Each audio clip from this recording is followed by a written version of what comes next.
Ladies and gentlemen, please join me in welcoming our today's guest speaker, Dr. Sadakat Ali. अस्सलाम वालेकुम ख़वातीन हज़रात। मैं कोई 50 साल के बाद फैसलाबाद आया हूँ और मुझे फैसलाबाद वैसे का वैसा ही लगा। तब भी लोग जुगते करते थे बहुत। कल रात से मैं यहाँ पे हूँ तो मैं यही कुछ सुन रहा हूँ। तो यहाँ स्ट्रेस बहुत ज़्यादा है जिसकी वजह से लोग जुगते करते हैं ताकि स्ट्रेस कुछ कम हो। यकीनन एक कहता इंसान को काफ़ी रिलैक्स करता है, तो बहुत अच्छी बात है। 25 साल पहले मैंने अपने ही घर में नकब लगाई। ये मिनेसोटा की बात है जहाँ मैं ट्रेनिंग के लिए मुकीम था और रात को अपने किसी दोस्त से मिलते मिलते देर हो गई क्योंकि मुझे अलग सुबह पाकिस्तान जाना था। तो जब मैं वापस आया और अपने घर के सामने पहुंचा तो मैंने अपनी जेब को टटोला तो उसमें चाबियां नहीं थी। अलबत्ता घर के शीशे के अंदर टेबल पे मुझे चाबियां नज़र आई टांग पे टांग रखे, और ये देख के तो मुझे एकदम घबराहट हुई, स्ट्रेस हुई। फिर मैंने घर के सारे दरवाजे, खिड़कियां, रोशनदान अच्छी तरह से चेक किए तो वो ठीक ठाक लॉक थे। -40 डिग्री सेंटीग्रेड टेम्परेचर था और मैं वापस अपने उस दोस्त के पास नहीं जा सकता था क्योंकि मुझे सुबह एयरपोर्ट पहुंचना था अपनी फ़्लाइट के लिए। जब मैंने फ़ोन किया लॉक तोड़ने वाले को तो उसने कहा हफ्ता इतवार को मैं काम नहीं करता। तो मैंने कहा कि मेरे हालात ये हैं, प्लीज़ कर दे मेरा काम। तो उन्होंने कहा कि no means no, no is a complete sentence, goodbye. मुझे इसके सिवा कोई चारा नज़र ना आया कि कोई पत्थर तलाश करूं, और मैंने एक शीशा तोड़ के घर के अंदर दाखिल हुआ। शीशे वाली जगह पे एक गत्ते का टुकड़ा पेस्ट कर दिया ताकि ठंडी हवा अंदर ना आए और खला ना रहे। जाहिर है टेंशन बहुत ज़्यादा थी, फिर भी मेरी कोशिश थी कि मैं कुछ ना कुछ नींद ज़रूर हासिल कर लूँ। अलार्म लगा के सुबह मैं जब उठा तो मुझे लगा कि मेरी मत मारी हुई है। इन्हीं हालात में मैंने जल्दबाजी में एयरपोर्ट का सफ़र करना शुरू किया। काउंटर पे पहुंच के पता चला कि मेरा पासपोर्ट तो मेरे घर पे ही रह गया। कुछ वक्त था, फ़ौरन भागम भाग वापस आया। जब एयरपोर्ट पहुंचा तो उन्होंने कहा कि सीट तो हम आपकी किसी और को दे चुके हैं। बहरहाल एक सीट है जहाज़ में सबसे पीछे वॉशरूम के बाहर जो रिक्लाइन नहीं होती, उस वक्त वो सीट भी मुझे एक नेमत लगी। 8 घंटे की फ़्लाइट थी लंदन तक,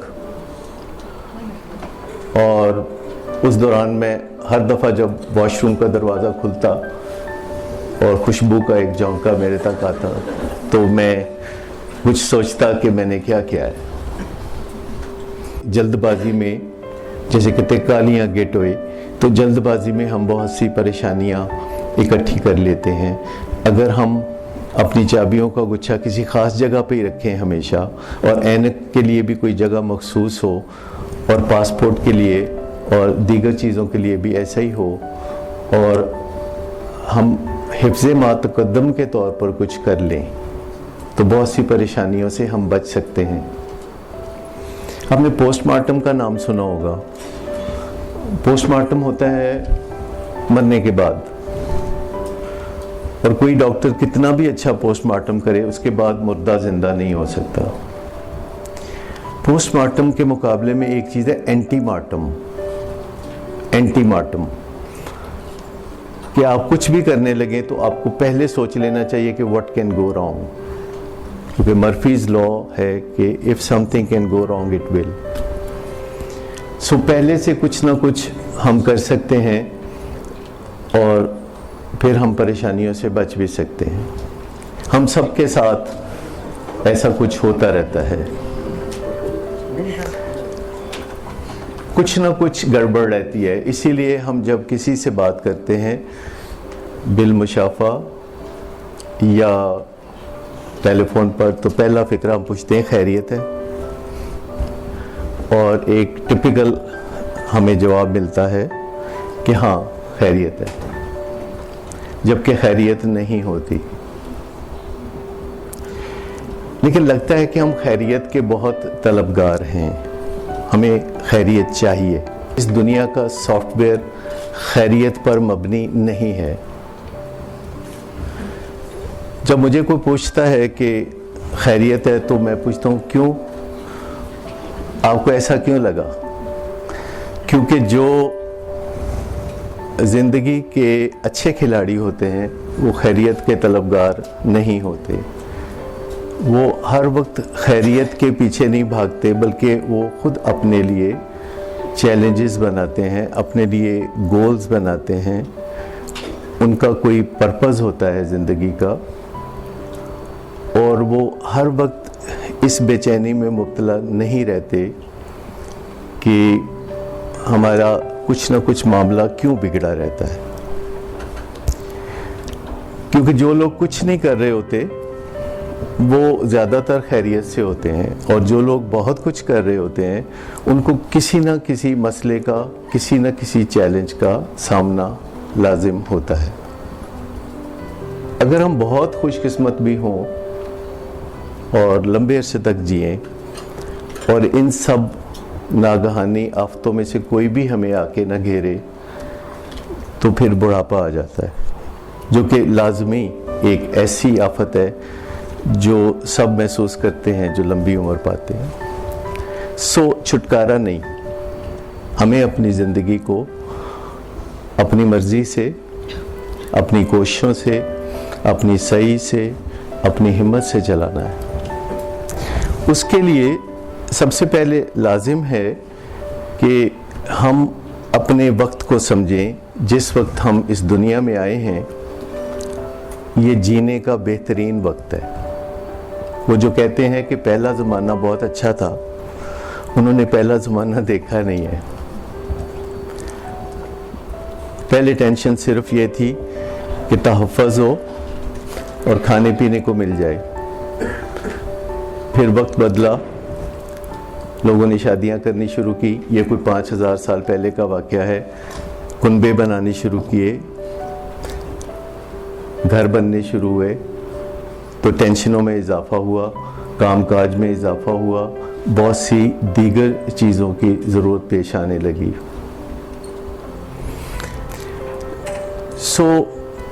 एक ज़माना था कि इंसान उस वक्त तक बैठा रहता था जब तक कि वो ज़हनी दबाव का शिकार नहीं होता था। उस ज़माने से ही ये फ़िक्रा मशहूर है कि तशरीफ़ रखिए। आपने कभी किसी को ये कहते नहीं सुना होगा कि आप तशरीफ़ उठाइए। वो पुरानी आदत तशरीफ़ रखने की हमारे साथ चल रही है, और बहुत सारी टेंशन की वजह यह है क्योंकि तशरीफ़ बहुत कंफर्टेबल होती है।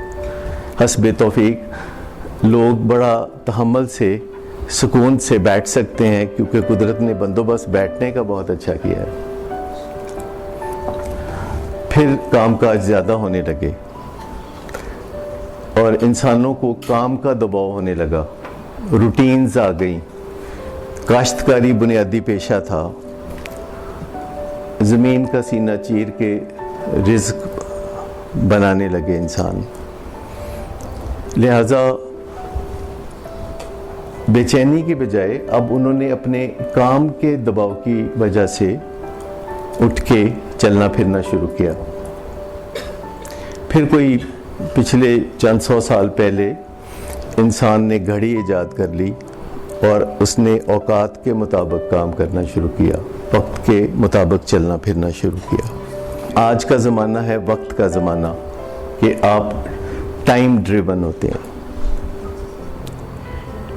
एंग्जाइटी ड्रिवन होना, रूटीन ड्रिवन होना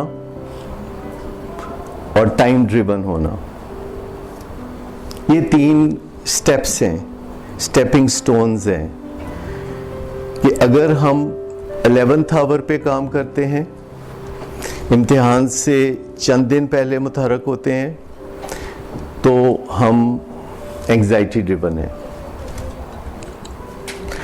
अगर हम जिम्मेदारियों के एहसास तले दब के मुतहरक होते हैं तो हम रूटीन ड्रिवन हैं। अगर हम वक्त के दायरे के साथ बहते हैं, टाइम के मुताबिक खुद ब खुद मुतहरक होते हैं, तो फिर हम टाइम ड्रिवन हैं।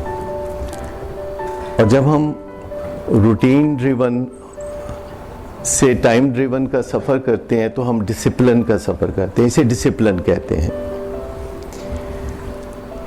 कि आपके अंदर से एक कुव्वत उभरती है, आपको अपने आप को मनाना नहीं पड़ता, जिसे टाइम मैनेजमेंट कहते हैं, कि आपको सुबह उठ के मनाना पड़े यूनिवर्सिटी जाने के लिए अपने आप को। लेकिन अगर आप सुबह उठते ही खुद ब खुद मुतहरक हैं, तैयार होके यूनिवर्सिटी आने के लिए आप चल पड़े हैं, तो फिर आप टाइम ड्रिवन हैं। हम IQ पे ज़्यादा जोर देते हैं, हम EQ पे जोर नहीं देते।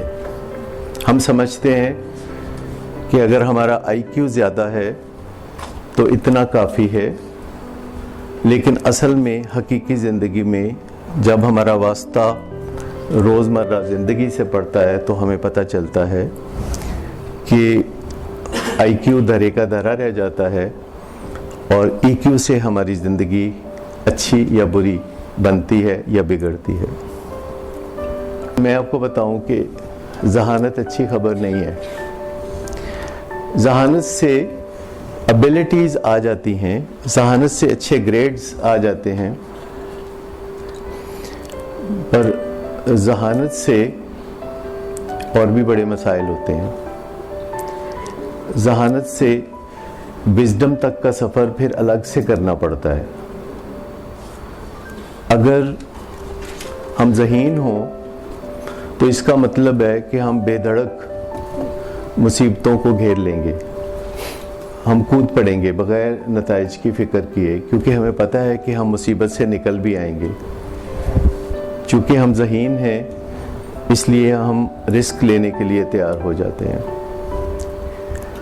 लेकिन जो अक्ल वाला है वो मुसीबत में फंसता ही नहीं, वो दीवार के दूसरी जानिब देख लेता है, वो मुस्तकबिल में झांक लेता है, उसे प्रीव्यू मिल जाता है, वो अंजाम सोच के चलता है। इसलिए जो अक्ल वाला है वो बेहतर और कामयाब ज़िंदगी गुजार सकता है। माँ बाप आपका नाम रखते हैं तो ज़रूर इसकी कोई माकूल वजह होगी, वरना आपका नंबर भी रख सकते थे, जैसे LHR बाटपंजी या इस तरह का कोई नाम।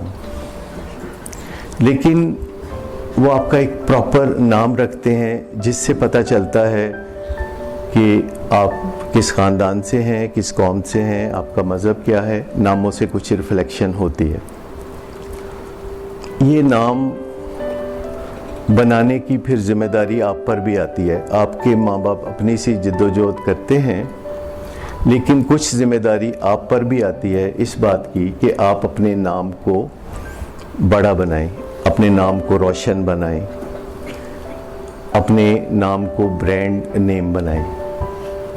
आपको पता है कि जो कीमत होती है वो ब्रांड नेम्स की होती है।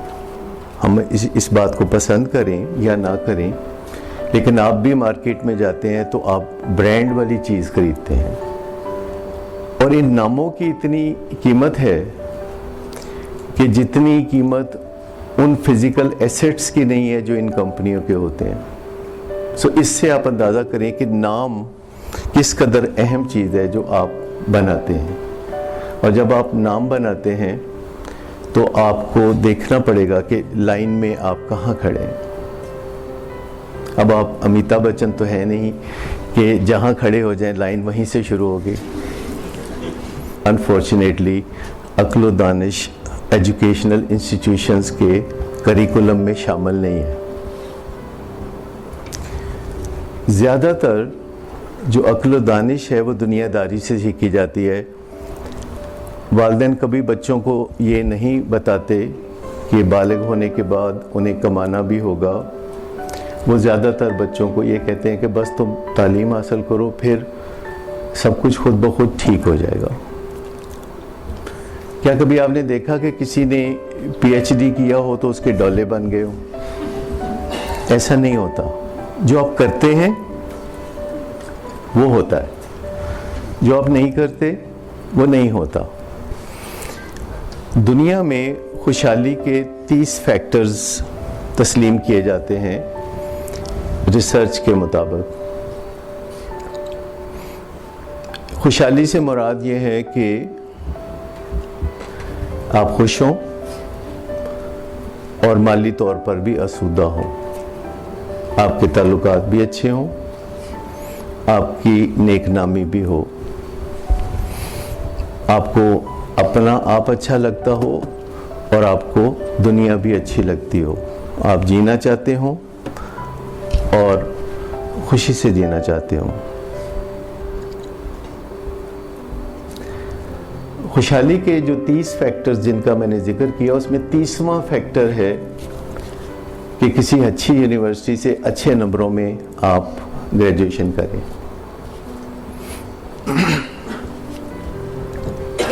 26वां फैक्टर है कि आपका फेथ हो किसी हायर पावर पे।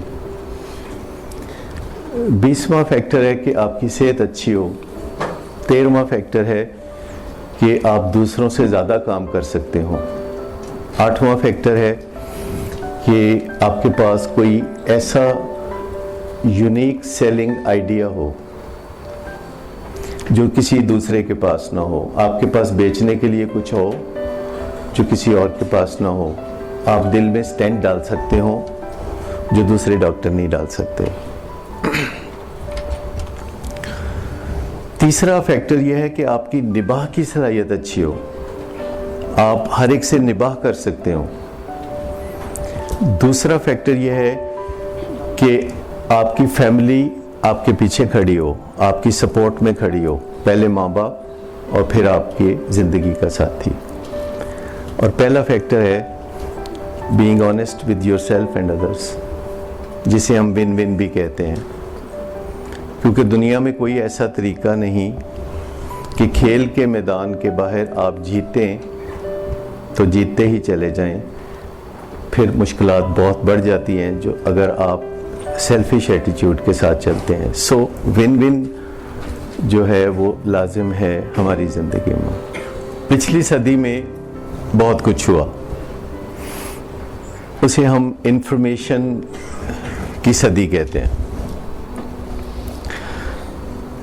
पिछली सदी से जो एक सदी पहले थी उसको हम इंडस्ट्रियल एज कहते हैं। उसमें कारखाने लगे, प्रोडक्ट्स आनी शुरू हुई, इस तरह की चीज़ें हुई। उससे पिछली सदी में जो लोग जिनके बच्चे बहुत ज़्यादा होते थे उन्हें बहुत कारआमद और कामयाब समझा जाता था। उससे पहले जिसकी ज़मीन ज़्यादा थी उसको बहुत बड़ा आदमी समझा जाता था। ये जो 21वीं सदी है ये एजेंसी की सदी है। एजेंसी, अपने एजेंसी से आपके ज़हन में क्या आता है? ISI। एजेंसी एक एबिलिटी को कहते हैं, यानी आपकी ability to fulfil your commitment with yourself and others. ये विल पावर से ज़रा बड़ी चीज़ है, इसे वैल्यू एडेड विल पावर भी कह सकते हैं। एजेंसी से जो आपके जहन में ISI का नाम आया तो इसका मतलब यह है कि जो काम कोई करना चाहे वो कर सकता हो। इसीलिए एजेंसियां मशहूर हैं कि जो कुछ वो तय कर लेती हैं कि उन्होंने करना है वो उन्होंने बहरहाल करना है, उसके लिए उन्होंने कोई फिर एक्सक्यूज़ नहीं रखना, वो कर गुजरेंगे। और 21वीं सदी को भी हम एजेंसी की सदी कहते हैं। और दूसरा करैक्टरिस्टिक इस सदी का है आइडियाज़ का, कि आपके पास आइडियाज़ हों और ख़ाली उन्हें आप अपने पास ही नहीं रखें, बल्कि आप आइडियाज़ को स्प्रेड करें। क्योंकि अगर कोई आइडियाज़ आपके पास पड़े रह गए तो वो बस ही हो जाएंगे, वो स्क्रैप है। लेकिन अगर आप आइडियाज़ को दूसरों तक पहुंचाएंगे और आइडियाज़ दूर तक पहुंचेंगे तो इसका मतलब है कि आपके आइडियाज़ में दम है। हमें जल्दी पता चल जाता है अब फेसबुक की मदद से कि किस आइडिया में दम है और किस आइडिया में दम नहीं है, कौन सा आइडिया कितना चलता है और कौन सा आइडिया ज़्यादा नहीं चलता। दुनिया में बहुत सी बातें बदल रही हैं, जिंदगी के अंदाज बदल रहे हैं। हमें कहा जाता है कि बाप दादा की बात माने। सच्ची बात यह है कि अब बाप दादा की बातें भी ज़्यादा कारआमद नहीं रही। साइंस ने आगे बढ़ के जगह ले ली है, एविडेंस बेस्ड बातें ज़्यादा कारआमद होती हैं। आप भला करें उन लोगों के साथ जो आपके साथ भला करते हैं। आप मोहतात रहें उन लोगों से जो आपको तकलीफ देना चाहते हैं। हर औरत के पाँव के नीचे जन्नत होती है। जब हम कहते हैं ना माँ के पाँव के नीचे जन्नत होती है, तो हम दूसरों के पाँव के नीचे से जन्नत निकाल लेते हैं। और एक औरत को बहुत इंतज़ार करना पड़ता है इज़्ज़त और तकरीम के लिए। हम बहुत सी नसीहतें लोगों को जब कर रहे होते हैं तो हम अपने आप को उसमें से ज़मानत पर रिहा कर रहे होते हैं। कुछ चीज़ें ढकोसले हैं, पुरानी बातें हैं, उनमें कोई दम नहीं है, पर हम उनके पीछे चलते रहते हैं। एक बच्चे ने पिछले दिनों फॉर ईस्ट में मैथमेटिक्स में बहुत ज़्यादा नंबर लिए, गोल्ड मेडल मिला, दुनिया में पहला मकाम हासिल किया, पाकिस्तान का नाम रोशन किया। 12 साल का बच्चा था। टीवी वाले इंटरव्यू ले रहे थे और वो कह रहा था कि कौम की दुआओं से मैंने इतने ज़्यादा मैथमेटिक्स में नंबर लिए, और कौम को पता भी नहीं था। कुछ बातें मेरी सुन के आपको झटका सा लगता होगा। अभी आपने ज़िंदगी के सफ़र पे इब्तदाई चंद कदम रखे हैं, आगे चल के आपको बहुत से नए तजर्बे होंगे। हम बच्चों को कहते रहते हैं सच बोलो, और उनके सामने झूठ बोलते हैं। हम सब झूठ बोलते हैं। हम झूठ के बगैर चल नहीं सकते। हम सच बोलते हैं जहाँ बहुत आसान होता है। जब हमें मुसीबत आती है तो हमें कौन बचाता है? झूठ। लेकिन मैं आपको बताऊं कि आखिर में सच्ची बात यही है कि सच का बोलबाला है। हम सब उतने ही बड़े हैं, हम सब उतने ही अच्छे हैं, हम सब उतने ही खुशहाल हैं कि जितने हम सच्चे हैं। अपने सच को फेस करना और बेचैनी महसूस न करना, ये जानते हुए कि इंसान खता का पुतला है, वो अपनी ज़िंदगी को बेहतर बना सकता है। हमारा मुकाबला सिर्फ खुद हमसे है। कल हम कैसे थे, हमें कल से बेहतर होना है। कोई कारनामे अंजाम नहीं देना। कभी कभी मुझे लोग पूछते हैं, अच्छा बताइए आपने ज़िंदगी में इतनी कामयाबियां हासिल की हैं, सबसे बड़ा कारनामा आपका क्या है? तो मैंने कहा नहीं, मैं कारनामे अंजाम नहीं देता, मैं बस ज़िंदगी गुजारता हूँ। मेरी कोशिश होती है कि मैं तकलीफ़ में ना रहूँ। अगर मुझे तकलीफ़ होती है तो मुझे लगता है कि मेरे तर्ज़ अमल में कोई ख़राबी है। अगर मैं लोगों को मिलता हूँ तो लोग तो मुझे अच्छा ही समझते हैं, पर इसका मतलब ये नहीं है कि मैं अच्छा हूँ। लोग दूर से देखते हैं और दूर से चीज़ें साफ नज़र नहीं आती। फिर जब मैं घर आता हूँ तो घर वाले मुझे करीब से देखते हैं और उनको मेरी खराबियों का और मेरी कमज़ोरियों का पता चलता है, लेकिन वो भी मेरे दिल का हाल नहीं जानते। वो भी नहीं जानते कि मैं अंदर से कैसा हूँ। लेकिन जब मैं आईने में देखता हूँ तो ये है वो बंदा जो मुझे अच्छी तरह जानता है।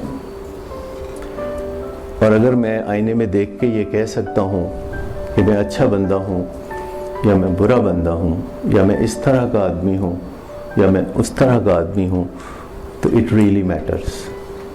जब हम अपने आप को देखते हैं, असल बात वो होती है कि क्या हमें इत्मीनान होता है या बेचैनी आती है। अगर बेचैनी आती है तो फिर हमें कुछ करने की डेफिनेटली ज़रूरत होगी।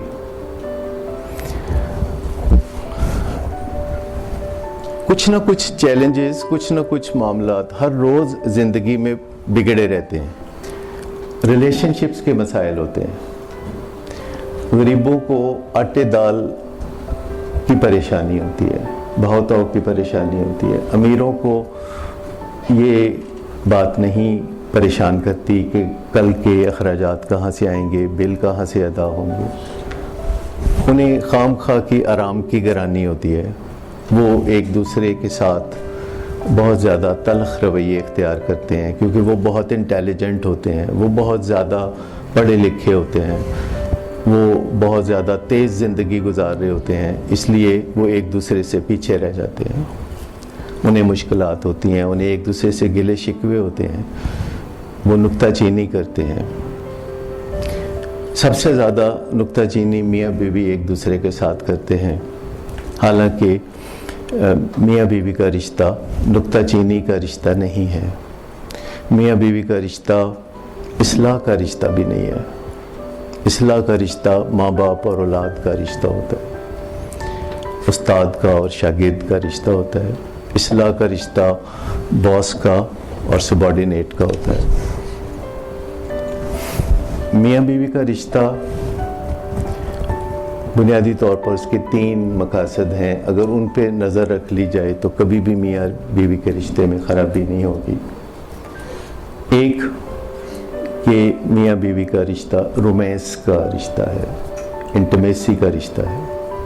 2, ये औलाद पैदा करने का रिश्ता है, नस्ल इंसानी को आगे बढ़ाने का रिश्ता है। 3, एक दूसरे के लिए आसानियाँ पैदा करने का रिश्ता है, एक दूसरे की मदद करने का रिश्ता है। ये कॉम्प्लीमेंट्री रिलेशनशिप है। कॉम्प्लीमेंट्री से मुराद है टू कंप्लीट ईच अदर। इसमें किसी किस्म की इस्लाह, नुक्ताचीनी या बेहतरी लाने की कोशिशों से खराबी पैदा होती है। अगर इस चीज़ को समझ लिया जाए कि मियाँ बीवी का रिश्ता रोमांस का रिश्ता होता है तो कोई मुश्किल पेश आनी नहीं चाहिए, क्योंकि रोमांस का तजर्बा हम सबको होता है। अक्सर हम यूनिवर्सिटी भी इसीलिए जाते हैं। यूनिवर्सिटी जाने के 3 मकासद हैं। पहला मकसद है रोमांस लड़ाना। दूसरा मकसद है दोस्तों से गपशप करना। तीसरा मकसद है अगर वक्त मिले तो पढ़ भी लेना। तो जहाँ रोमांस होता है वहाँ ब्रेकअप भी होता है, और जब ब्रेकअप होता है तो फिर सिगरेट पीने को दिल करता है। फिर दोबारा ब्रेकअप होता है तो चरस पीने को दिल करता है। फिर से ब्रेकअप होता है तो फिर हेरोइन तक बात पहुँचती है। But I am here to tell you कि एडिक्शन में कोई फ्यूचर नहीं है। नशा करने वाले का कोई फ्यूचर नहीं है। वो समझता है कि मैं दोनों चीज़ें कर लूँगा, बेस्ट ऑफ बोथ वर्ल्ड्स, लेकिन कर नहीं सकता। मैंने पिछले 40 सालों में नहीं देखा कि कोई एडिक्शन में भी हो और ज़िंदगी में भी आगे बड़े कामयाब हो। लानत मुलामत है। इस इससे ज़रा परहेज़ करने की ज़रूरत होगी। और यूनिवर्सिटी के दिनों में दावत ज़रूर मिलती है, नशा करने की दावत ज़रूर मिलती है। जो पीयर प्रेशर होता है, जो दोस्त होते हैं, वो ज़रूर दावत देते हैं इस बात की। इनकार भी होता है, लेकिन फिर कोई ऐसा दिन आता है कि इकरार भी होता है। मेरा अपना ख्याल ये है कि आने वाले वक्तों में कुछ और 5 साल गुजरेंगे, ज़िंदगी की रफ्तार और तेज़ होगी, टेक्नोलॉजिकल एडवांसेस और ज़्यादा होंगे, मुश्किलात और ज़्यादा होंगी, तो नशे का रुझान और बढ़ेगा। सब लोग जो यूनिवर्सिटी जाएंगे वो नशा करेंगे। बचेंगे वो जो हिफाजती टीके लगाएंगे। हिफाजती टीकों से मेरी मुराद लाइफ स्किल्स हैं, जो स्ट्रेस मैनेजमेंट सीखेंगे, जो टाइम ड्रिवन होंगे, जो डिसिप्लिन होंगे, जिनके अंदर फ्लेक्सिबिलिटी होगी, जिनके पास प्लान बी होगा, प्लान सी होगा, जो अपने बिहेवियर्स पर नज़र रख सकेंगे,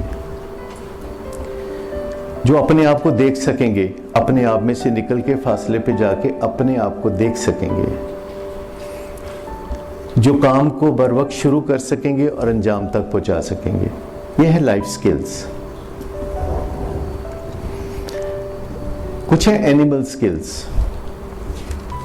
एनिमल स्किल्स वो हैं जो हम एनिमल्स के साथ शेयर करते हैं। लाइफ स्किल्स वो हैं जो हम इंसानों के साथ शेयर करते हैं। जानवरों में कोई लाइफ स्किल नहीं होती।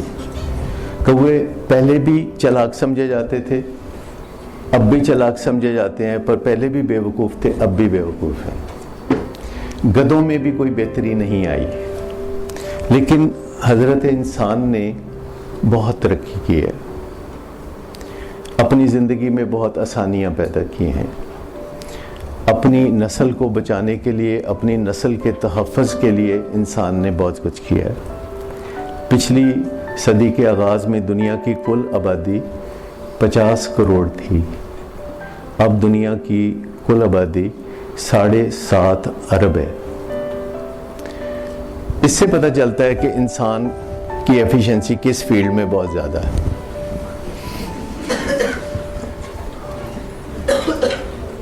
जो लाइफ स्किल्स हैं और जो एनिमल स्किल्स हैं, उनके दरमियान अगर हम फ़र्क समझ लें। देखिए, बेचैन हम होते हैं, बेचैन जानवर भी होते हैं। इंसान डिप्रेशन में जाता है, जानवर भी डिप्रेशन में जाते हैं। इंसान गुस्सा करते हैं, जानवर भी गुस्सा करते हैं। इंसान सोच विचार करते हैं, जानवर सोच विचार नहीं करते। इंसान अपनी सोचों को दूसरों तक पहुंचा सकते हैं, जानवर अपनी सोचों को दूसरों तक नहीं पहुंचा सकते। इंसान बॉडी लैंग्वेज यूज़ करते हैं, जानवर भी बॉडी लैंग्वेज यूज़ करते हैं। इंसान टोन से बहुत कुछ समझा देते हैं, लबो लहजे से बहुत कुछ समझा देते हैं, फेशियल एक्सप्रेशन से बहुत कुछ समझा देते हैं, जानवर भी ऐसा कर सकते हैं। अगर आपसे पूछा जाए कि आप कौन सी ज़िंदगी गुजारना चाहते हैं, तो मेरे ख़्याल में आप सब चाहेंगे कि इंसानों वाली ज़िंदगी गुजारना चाहेंगे। अगर आप सब में इंसानों वाली ज़िंदगी गुजारना चाहते हैं, तो फिर हम गुस्सा क्यों करते हैं? गुस्सा वैसे भी हराम होता है, कम या ज़्यादा हराम नहीं होता, हराम होता है। जैसे शिर्क हराम होता है, जैसे नशा हराम होता है, इसी तरह गुस्सा हराम होता है। एक नज़रिया, एक पैराडाइम अगर हमारे दिल में बैठ जाए तो हम गुस्सा नहीं कर सकते। लेकिन हम समझते हैं कि गुस्सा कम हराम होता है और कभी कभी हलाल हो जाता है, इसलिए हम गुस्सा करते हैं। शराब हराम होती है, लेकिन दोस्त अगर पेश करे तो नहीं होती। हेरोइन के बारे में तो हमारा वैसे ही ख्याल है कि इसके बारे में कुछ नहीं कहा गया, इसलिए। और चरस तो सूफी भी पीते थे, वो तो जरूर होना चाहिए, उससे तो आजिज़ी आती है।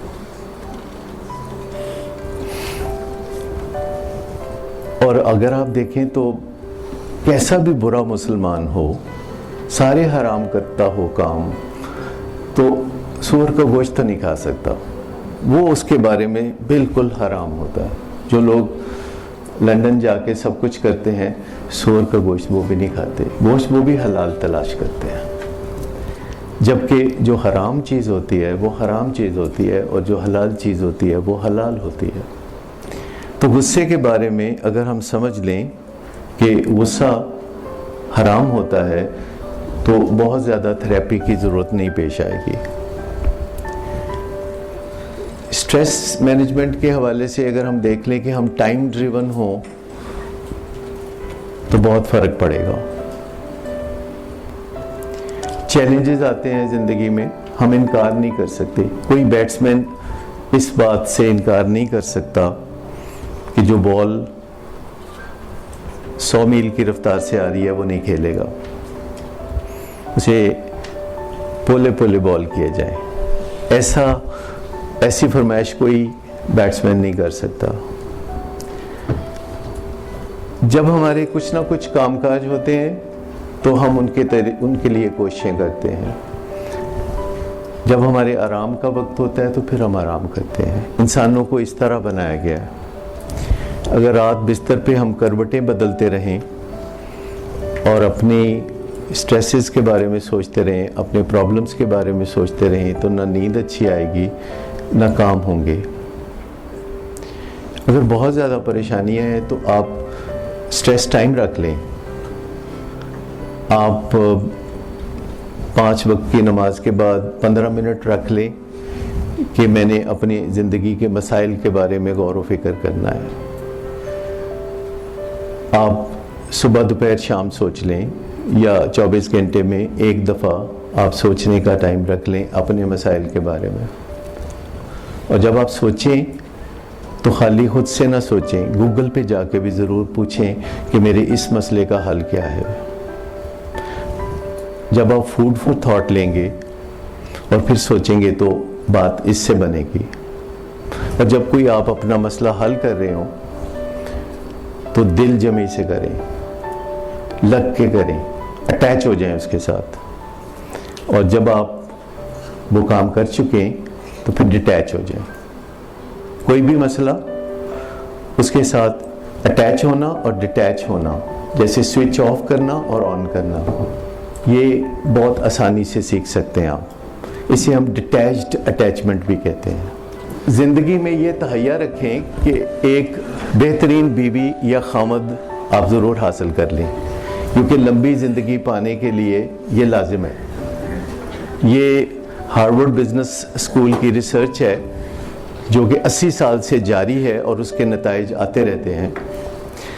और उसमें बताया है कि बेहतरीन बीवी तक पहुंच जाना 50 साल की उम्र से पहले,